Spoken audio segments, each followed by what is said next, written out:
Hi, my name is Brennan Lee, and today we are going to be walking through how to make a DIY pain salve. So this is a very simple recipe that pretty much anybody can do with the ingredients that we are going to be using today. All right, so I'm pulling out my double boiler, making sure I am all lined up. We are going to start this out with 1 cup of shea butter.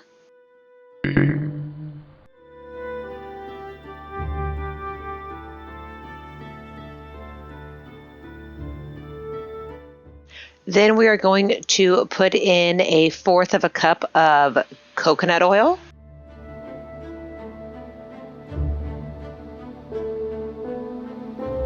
Next, we have 1/4 of a cup of castor oil.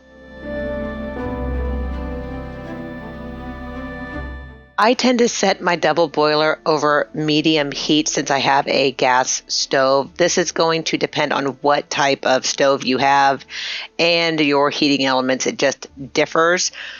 You want to make sure that it's slightly boiling underneath, but the water is not boiling so much that it's popping up via the edges and is going to burn you.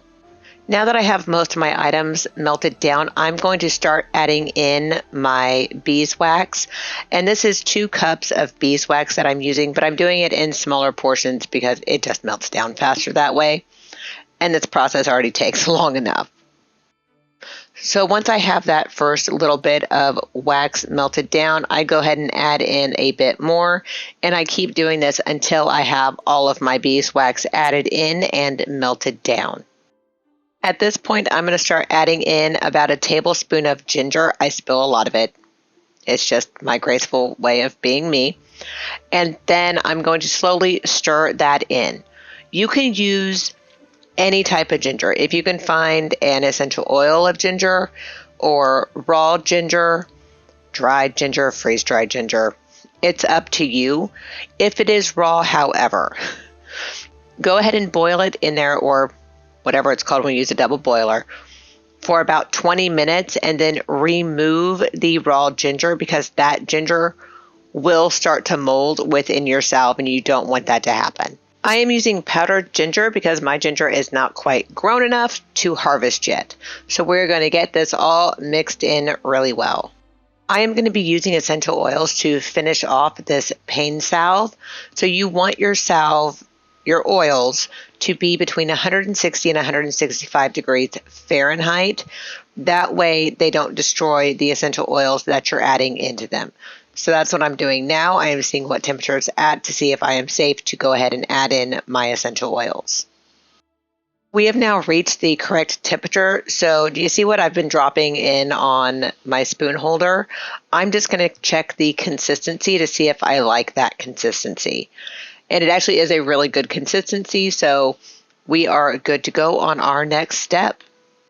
As I said, I'm going to be using essential oils. So I counted out this first round. There's about 30 drops per dropper full. So I am going to be using 3 dropperfuls of frankincense oil, which is what I am adding right now.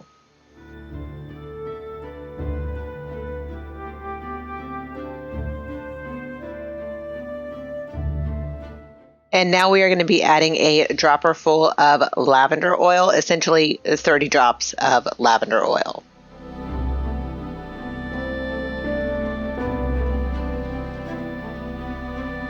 Next, we're going to do the same thing with the peppermint oil, 1 dropper full, basically the equivalent of 30 drops of peppermint.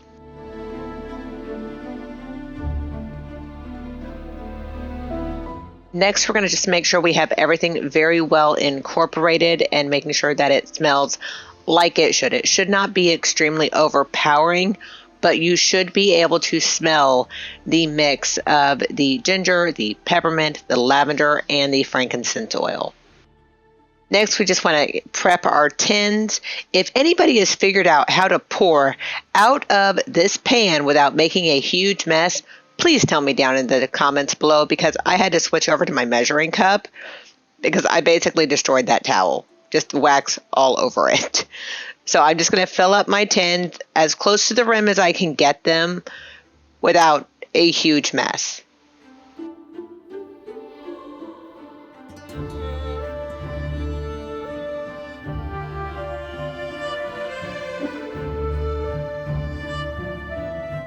This is probably 24 hours later after everything is fully dried. The black tins I filled up for our family, and I'm just going to go through and test it really quickly.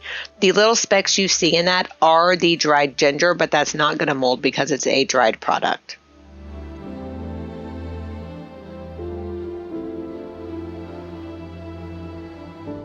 I wanted to test this on my hand because my hand was hurting. The absorption rate on this salve is excellent. And I will continue to use this recipe simply for that. I was not greasy. I was not sticky. It soaked in extremely well.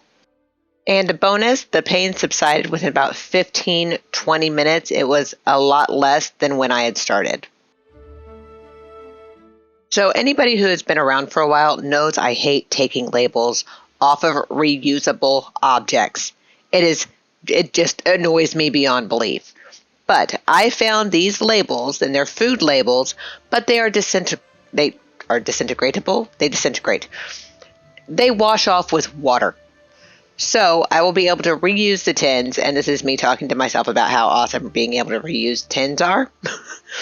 Because the labels annoy me, and I hate it when there's a sticky label on the front of something that is really pretty. So I'm just going to finish labeling these up and get them put away. Thank you so much for spending this time with me today. I hope you enjoyed this video, and if you did, if you could possibly boop the like button on the nose or cast a little spell on that like button, that would be fabulous. And if you could possibly subscribe, that would be even cooler. Thank you all so much, and thank you all to all the new subscribers. I really do appreciate it. I will see you on the flip side, and I hope you have a blessed and absolutely magical week, y'all. Bye.